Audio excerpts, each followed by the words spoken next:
Good morning students, all of you. Now I am present here with you for a new collection of our study in our college KBVMIC Mangupura Moradabad. यानी मैंने आपको जो first turn पे जो flamingo book था उसमें मैंने आपको एक नया लेसन पढ़ाया था जो था the last lesson. After that मैंने पोइट्री में आपको एक पोएम पढ़ाई थी माय मदर एट 66। अब मैं आज थर्ड डे यानी थर्ड टर्न पर मैं आपको सप्लीमेंट्री रीडर की तरफ लेकर चल रहा हूँ।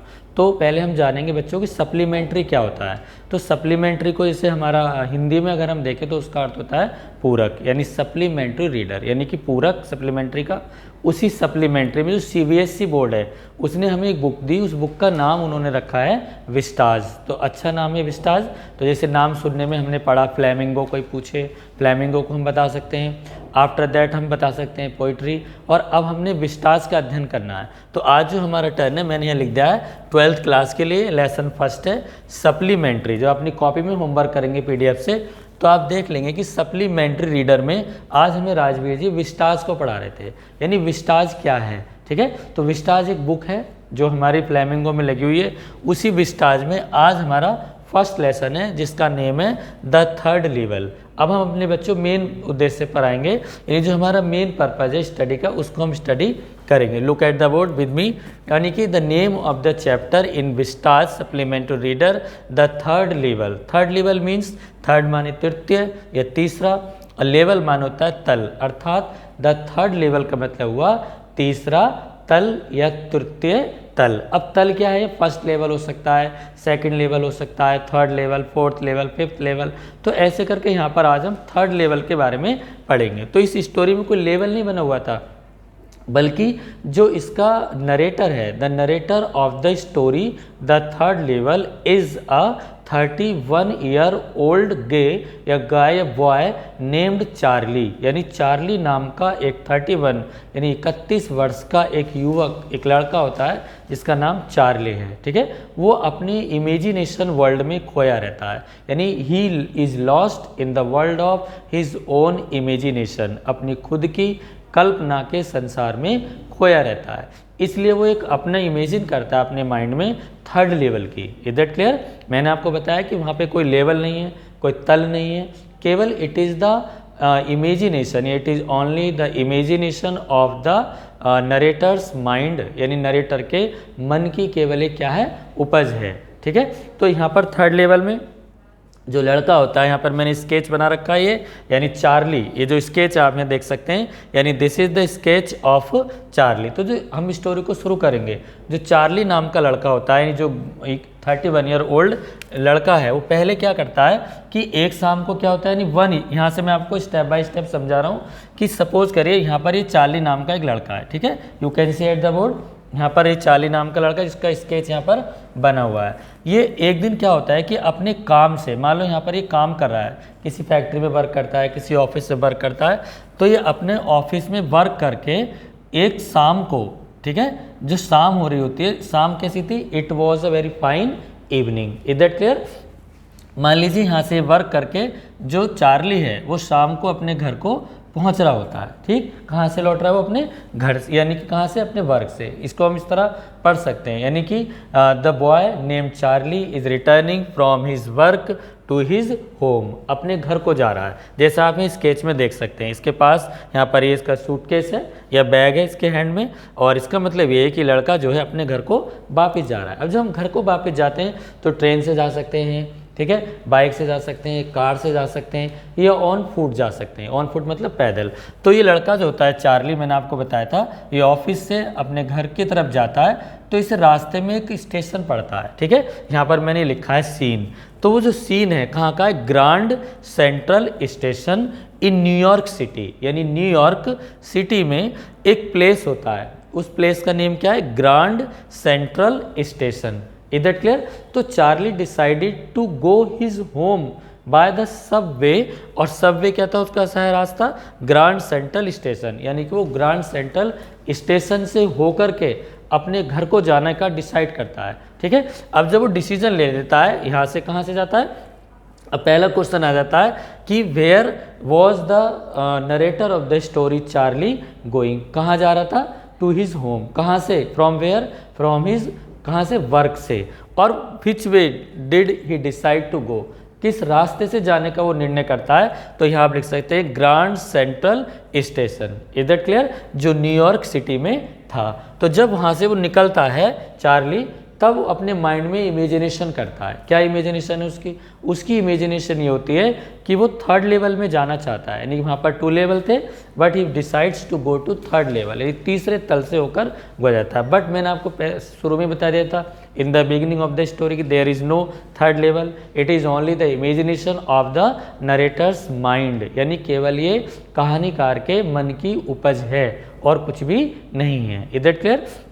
वहाँ क्यों जाना चाहता था, why did the narrator want to go by the third level, क्यों जाना चाहता है, because he wanted to buy old currency. यहाँ पे मैंने लिखा है ओल्ड करेंसी, यानी जो पुरानी मुद्रा थी उसको वो खरीदना चाहता था किसी कारण से, किसी उसका शौक होगा, टिकट थे उसके ग्रैंडफादर के सलाह पर है, किसी भी तरह से he wanted to buy old currency, यानी वो पुरानी करेंसी को खरीदना चाहता था, इसलिए उसने ऐसी इमेजिनेशन की। उसने अपने माइंड में एक और इमेजिनेशन की। मैं यहाँ पर कैरेक्टर्स आपको बता रहा हूँ, कैरेक्टर्स मतलब चरित्र। इस स्टोरी में कैरेक्टर्स कौन है, फर्स्ट ऑफ ऑल चार्ली, जैसा आप एक स्केच देख रहे हैं, मैंने आपको बताया Charlie is the young boy of 31 years old, जो कि इस कहानी को हमें बता रहा है। दूसरा है सैम, हु इज सेम, अब क्वेश्चन आता है who is same in the story, तो हम इसका आंसर लिख देंगे same is a psychologist. Same जो एक मनोचिकित्सक होता है, किसका है वो मनोचिकित्सक, किसका साइकोलॉजिस्ट है, टू चार्ली, चार्ली का वो क्या है, एक साइकोलॉजिस्ट है अर्थात मनोचिकित्सक है।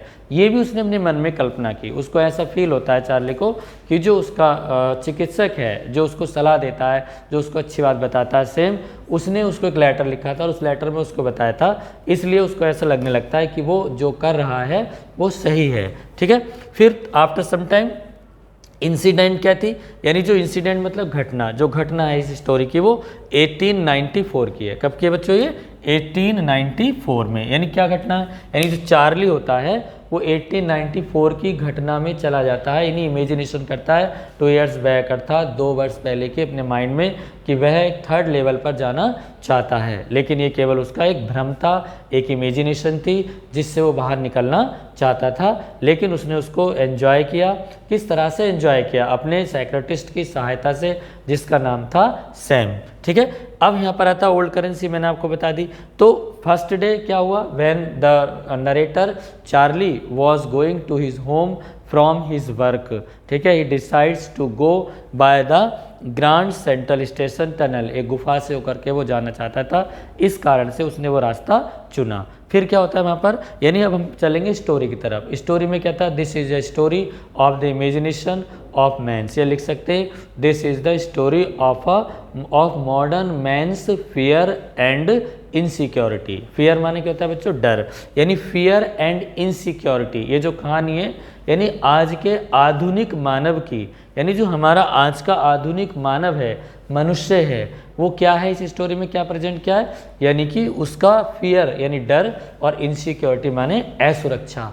आज का मानव चाहता है, जो मॉडर्न मैन है, कि वो किस प्रकार से अपने इस संसार से बचकर भागना चाहता है, यानी the modern man wants to run away या to escape from the reality of this world, यानी इस संसार की वास्तविकता से वो दूर जाना चाहता है, इमेजिनेशन करता है, यानी हमेशा the man always lives in his own imagination, अपनी खुद की कल्पना में वो जीता रहता है, बट बाद में उसको कैसा फील होता है। तो चार्ली भी अपने माइंड में एक इमेजिनेशन करता है, ठीक है, और उस इमेजिनेशन से जब उसका सामना होता है तो उसको लगता है कि उसका साइकोलॉजिस्ट था सेम, वो भी उसे वहाँ से छोड़कर चला जाता है, क्योंकि उसे लगता है कि वास्तव में रियल इंसिडेंट नहीं थी, क्योंकि थर्ड लेवल कोई था ही नहीं। इधर क्लियर। तो यहाँ पर मैं क्या बताने की कोशिश कर रहा था, जैसे मानो मैंने बताया था कि एक बॉय था जिसका नाम था चार्ली, तो चार्ली का जो जीवन था किस प्रकार का था, मैं थोड़ा सा आपको यहाँ पे स्टडी करके बता रहा हूँ।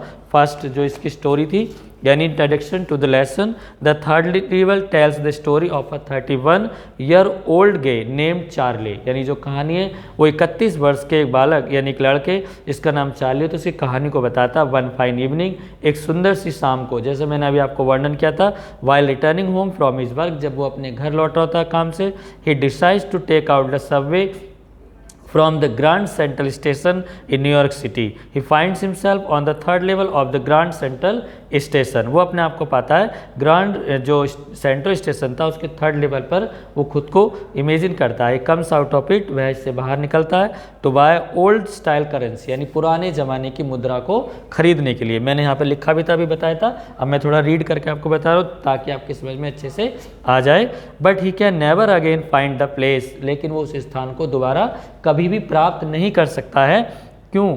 As it was a product of his imagination. ये मैंने आपको पहले बता दिया था, जैसे कि उसकी खुद की कल्पना का एक उपज थी, यानी उसने इमेजिनेशन की थी अपने माइंड में. There was no third level, वहाँ कोई थर्ड लेवल था ही नहीं, केवल उसके माइंड की इमेजिनेशन थी. The place was not really exit. Exit माने अस्तित्व में, अर्थात वो स्थान वास्तव में अस्तित्व में था ही नहीं, केवल उसके माइंड की क्या थी बच्चों? इमेजिनेशन थी. एंड ऐसा मैंने अभी आपको बताया था. This is a story of modern man's fear and insecurity. The world has become such a place that people tend to escape from it. यानी संसार एक ऐसा स्थान बन गया जहाँ से व्यक्ति बचकर भागने की कोशिश करता है. They want to live in the world, वे संसार में रहना चाहते हैं, that existed much before two world wars, जो कि 2 विश्व युद्ध से पहले अस्तित्व में था. ठीक है. The narrator of the story Charlie once finds himself, यानी कहानी का जो कहानीकार है चार्ली, वो अपने आप को पाता है इन द वर्ल्ड, संसार में, दैट एग्जिस्ट इन 1894, जो 1894 में कहीं पर स्थित था. He comes out with the intention of getting old style currency. वो पुराने ज़माने की मुद्रा को खरीदना चाहता था. But he never finds the place again, लेकिन वो स्थान उसे दोबारा कभी नहीं मिलता. देन ही साइकेट्रिस्ट, तब उसका जो मनोचिकित्सक है सैम सडनली डिसअपियर्स, वो भी अचानक में गायब हो जाता है. चार्ली उससे एक लेटर प्राप्त करता है. The letter informs that Sam is in the world that existed in 1894, कि सैम जो था उस संसार में था जो 1894 में अस्तित्व में था. The temptation to escape was so strong, बच के भाग जाने का जो उत्साह था वो इतना मजबूत था that even a psychiatrist fell a victim to it, कि इसका जो क्या कहते हैं, जो इसका मनोचिकित्सक था, कौन था वो? सेम, वो भी उसका एक शिकार बन गया. He found himself in the imaginary world of peace, उसने भी अपने आप को संसार के यानी काल्पनिक संसार में, शांति के काल्पनिक संसार में उसने अपने आप को पाया. यानी कहने का मतलब था कि ये जो स्टोरी मैंने आपको अभी बता रहा था संक्षेप में इसका सारांश, उसमें क्या था कि थर्ड लेवल जैसा कोई लेवल था ही नहीं, but it is the imagination of the, it is the product of the imagination of the किसके? Of narrator's mind. That name is Charlie. Is that clear? लेकिन फिर भी चार्ली नाम का बच्चा जो 31 ईयर ओल्ड है, वो लड़का क्या चाहता है कि उसको ऐसा लगता है कि सेम नाम के साइकेट्रिस्ट ने, उसके मनोचिकित्सक ने उसको ये कहानी, उसको ये बात बताई. But when he came out from his imagination, लेकिन जब वो अपनी कल्पना से बाहर आता है, ही does not find his psychiatrist same, यानी वो अपने मनोचिकित्सक सेम को भी वहाँ पर नहीं पाता है. Because he was also a part of his imagination in 1894, क्योंकि वो भी अपनी कल्पना जो 1894 की घटना थी, जो उसने केवल अपने माइंड में इमेजिन की थी, उसी को वो बताना चाह रहा था, उसी का वो पार्ट का एक हिस्सा था. कौन था वो? सेम, जो उसका एक साइकेट्रिस्ट था, बट वो भी यहाँ पर नहीं था. साधारण शब्दों में मैं आपको बता दूँ कि इस स्टोरी में थर्ड लेवल में किसी भी प्रकार से थर्ड लेवल अस्तित्व में नहीं था. The third level was not in exist. ठीक है. It was only the imagination, ये केवल कल्पना थी. और देयर वाज नो सेम, कोई सेम भी नहीं था जो उसका साइकेट्रिस्ट था चार्ली के लिए. ये भी केवल इमेजिनेशन वर्ल्ड का ही एक प्रोडक्ट था, एक पार्ट था. जब उसका इमेजिनेशन टूट जाता है, किसका? चार्ली का, तब वो अपने आप को बिल्कुल अकेला पाता है और वो संसार से, उस वर्ल्ड से बाहर भागने की कोशिश करता है. यानी जो इंसान है वो, इसकी जो थीम है स्टोरी की क्या है कि the man is also a part of his own imagination. He does not like to insist in the reality of the world and he wants to escape या to cope the problem of the world. क्यों? in search of peace, यानी शांति की खोज में वो वहाँ से भागना चाहता है, बचना चाहता है. एट लास्ट चार्ली ने भी ऐसा ही किया. चार्ली अपने उस संसार से निकल गया और अंत में जो उसने क्या खरीदा था बच्चों? जो ओल्ड करेंसी थी वो लगभग 800 के आसपास, उसने उस मुद्रा को, यानी पुरानी मुद्रा को खरीदा. उससे उसने अपने गाय, जो गाय वगैरह या पशुओं के लिए जो चारा था वो उसने खरीदा वहाँ से. जो ग्रीनरी थी, अपने घर के कुछ ज़रूरत के सामान वो खरीदना चाहता था, ऐसा वो इमेजिन करता है, but that is not in reality, लेकिन वो वास्तविकता में नहीं था। ठीक है, तो चार्ली को हम किस प्रकार से यहाँ पे प्रेजेंट कर रहे थे मैंने भी आपको यहाँ पर बताया। ठीक है, और मैं आगे इसके बारे में भी आपको बता रहा हूँ। इसमें जो नेक्स्ट जो पैसेज था वो मैं स्टडी कर रहा हूँ यहाँ पर आपकी सुविधा के लिए, जैसे ऑनलाइन स्टडी है तो आप इसको देख सकते हैं। यानी जो चार्ली जो था जो किस इनहर्टेड माने होता है, यानी जैसा उसके फादर जो ग्रैंडफादर्स थे, जो उनके एंकेस्टर्स थे, उन्हीं के वंशज में जैसे चार्ली को भी किस चीज़ का शौक था। Charlie was fond of collecting the stamps the old currency as like his grandfather, यानी अपने दादाजी की तरह। उसकी वाइफ लूसा और उसका जो मित्र था सैम ने भी उसको क्या कर दिया था, लीव कर दिया था, यानी लेफ्ट कर दिया, छोड़ दिया था, और फिर वो उसे छोड़कर चला गया था। फिर उसके लास्ट में क्या किया उसने, मैं यहाँ पर पढ़ रहा हूँ। Charlie inherited the hobby of stamp collection from his grandfather. ये मैंने आपको बिना किताब के बताया था, फिर मैं एक बार पढ़ के बता रहा हूँ ताकि आपको थोड़ा अच्छा सा लगने लगे। Charlie inherited the hobby of stamp collection. Charlie जो था आदत में था, यानी उसका ऐसा लगता था, the hobby of stamp collection from his grandfather, अपने दादाजी के जो उनका शौक था, जो हॉबी थी, उसके जो स्टैम्प है टिकट को इकट्ठा करने का था। एंड समडे, और कभी कभी किसी दिन, while looking at the stamp collection, यानी स्टैम्प कलेक्शन को देखते हुए, Charlie finds a letter, Charlie जो एक पत्र प्राप्त करता है, that was earlier not there, जो वहाँ पहले नहीं था। Also it has the postmark, इस पर भी एक पोस्ट मार्क का चिन्ह होता है।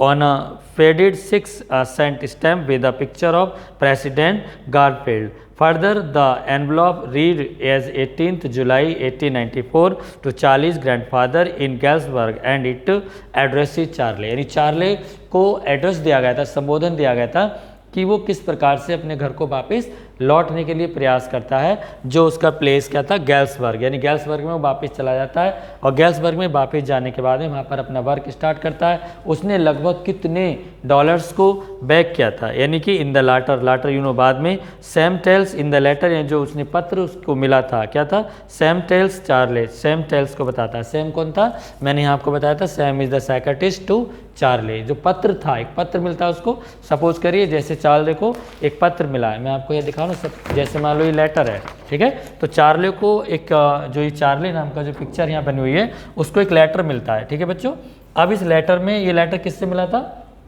यहाँ हम देख सकते हैं, यानी ये लेटर सैम ने उसको लिखा था। ठीक है, और उसमें क्या क्या बताया गया था, जैसे ये लेटर नहीं है बट मैं आपको शो करके बता रहा हूँ ताकि आप इसको अच्छे से समझ सकें कि लेटर यहाँ पर मिला चार्ली को, और चार्ली ने उस लेटर में क्या रीड किया था, क्या था उस लेटर में, ये मैं आपको फिर से दोबारा वंस अगेन एक बार और रीड कर रहा हूँ।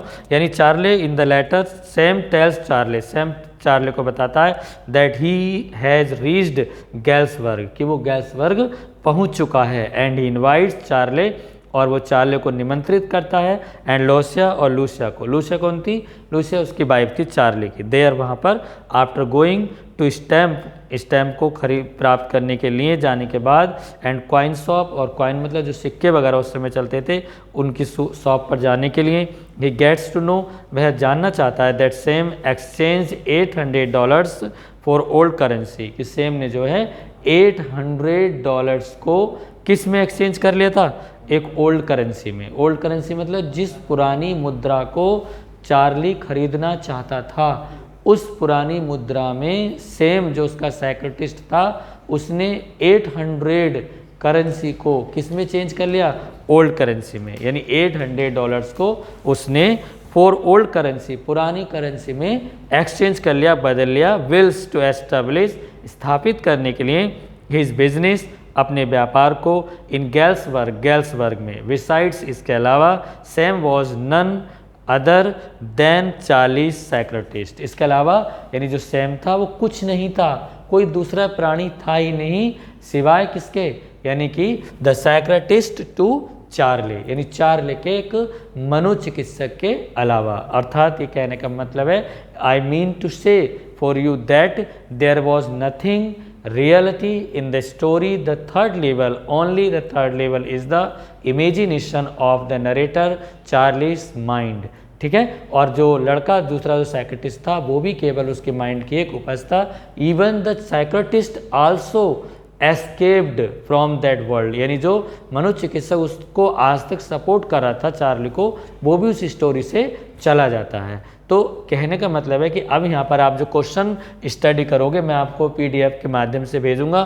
फर्स्ट क्वेश्चन हो सकता है हु इज चार्ली, चार्ली कौन है, and how old he was, तो आप बता देंगे Charlie was the narrator of the story of 31 years old guy, यानी कि 31 वर्ष का एक लड़का है। दूसरा क्वेश्चन आ सकता है हु वॉज सेम, आप इस स्क्रीन को जूम करके देखेंगे तो इसके आंसर यहीं आपको मिल जाएंगे। हु इज सेम, सेम कौन है, आंसर लिख देंगे बच्चों आप, Sam is the psychiatrist of a to Charlie, ठीक है। He was only the product of the imagination of the narrator of the story Charlie. दूसरा क्वेश्चन आता है कि इंसिडेंट कब की थी, यानी कौन से जो एग्जिस्ट नहीं था, जो वर्ल्ड था वो अस्तित्व में था ही नहीं, वो वर्ल्ड कब का था, 1894, 1894 का। फिर ओल्ड करेंसी, यानी what kind of currency did the boy Charlie want to buy, यानी किस प्रकार की करेंसी को, what kind of currency the narrator of the story Charlie wanted to buy, खरीदना चाहता था। किस प्रकार की करेंसी थी, ओल्ड करेंसी। कितनी थी बच्चों, ओल्ड करेंसी, यानी कि पुराने ज़माने की मुद्रा को, कॉइन्स को, स्टैम्प को वो खरीदना चाहता था। क्यों खरीदना चाहता था, why did he want to buy that currency या old currency, because he was the inherited of the hobby of his grandfather, यानी अपने दादाजी की जो आदत थी, जो हॉबी, जो शौक था, उसका वो क्या था, एक हिस्सा था, इसलिए उसको भी ऐसा शौक था, इसलिए वो इसको खरीदना चाहता था। आफ्टर सम टाइम क्वेश्चन आएगा कि फ्रॉम या by which way the writer decides to go या the narrator decides to go, तो आप इसमें लिख देंगे the narrator of the story Charlie decides to go by Grand Central Station in New York city. आप न्यूयॉर्क सिटी में कभी गए हो या आपने नेट पे डाल के देखा होगा तो वहाँ आपको मिलेगा ग्रैंड सेंट्रल स्टेशन, यहीं पर वो अपने आप को थर्ड लेवल में पाता है, लेकिन थर्ड लेवल कोई था ही नहीं, वो एक टनल से होकर निकलने का प्रयास करता है। अगला क्वेश्चन यहाँ पे आ सकता है कि एट लास्ट, अंत में, how much currency did same क्या था, एक्सचेंज, कितनी करेंसी को सेम ने एक्सचेंज किया था, ये मैंने आपको बताया।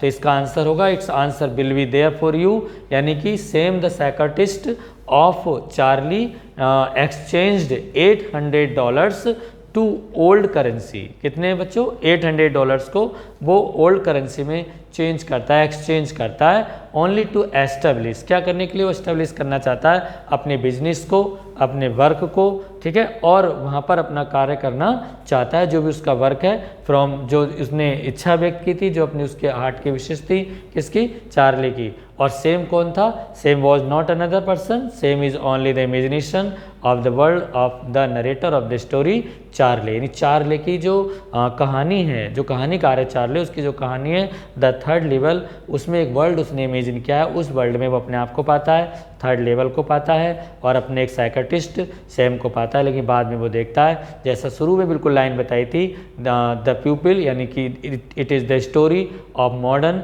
पीपल या मॉडर्न मैन हु वांट्स या who are suffering from the fear and insecurity, जो डर और असुरक्षा से जूझ रहे हैं, उस संसार से वो बचकर भागना चाहते हैं, यानी they want to escape from the world of reality for peace. Is that clear. जैसे आजकल हमारे देश में एक घातक जो फैटल डिसीज़ जो चल रही है, पैंडेमिक यानी जो महामारी है कोरोना, उससे भी सब लोग जूझ रहे हैं, हमारा देश भी जूझ रहा है, लेकिन वो इमेजिनेशन नहीं है, वो केवल एक वास्तविकता है। उससे आप लोग भी उसको किसी भी तरह से सफ़र करें या जैसे भी आप चाहें उसको अपना पेशेंस रखें, पेशेंस रखते हुए अपने वर्क को भी कंटिन्यू रखें, अच्छे से पढ़ें, अपना ध्यान रखें, और जो गवर्नमेंट के नॉर्म्स से हमें जो मैसेज मिल रहे हैं उन मैसेज को अगर अच्छे हों तो उनको फॉलो करें, अगर वो गलत हैं तो अवॉइड करें। इसके साथ ही साथ जो हमारे कॉलेज का जो गोपाल भैया जो चैनल बनाए हुए हैं आप सबके लिए, हम सबके लिए, उसमें आपकी भलाई भी, आपके साथ साथ हम स्टाफ के लिए भी अच्छा है। आप जितना इससे जुड़ेंगे आपके टीचर्स को भी अच्छा लगेगा, तो आप हमें बहुत ज़्यादा से ज़्यादा, जैसे मैंने पहले भी कहा था कि आई रिक्वेस्ट या इट इज़ माई कह सकते अर्घ है ये फ्रॉम माई हार्ट कॉर्नर, कि आप हमारे चैनल को सब्सक्राइब करें ताकि आपकी स्टडी कंटिन्यू रहे और हमें कुछ अच्छा करने का मौका मिलता रहे, डलनेस ना आए हमारे अंदर, कुछ एगरिटी, कुछ क्यूरियोसिटी और कुछ उत्साह हमारे अंदर आए, झील हो, ताकि हम लोग आपके लिए कुछ अच्छा करें। Thank you.